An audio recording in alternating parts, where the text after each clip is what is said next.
Okay, in order to remove the wire, you gotta lift the tap on the side here.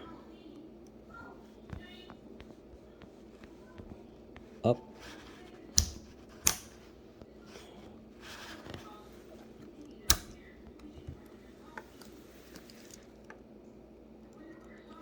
Same thing on the other side, okay?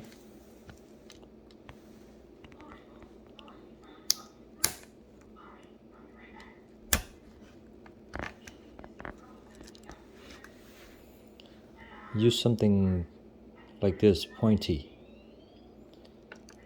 Okay, in order to release the wire,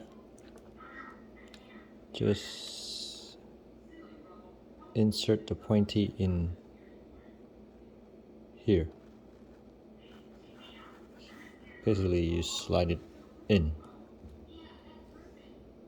While you do that, pull on the wire.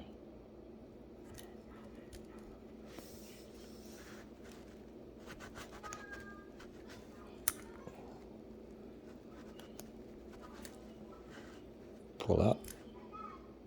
That's it.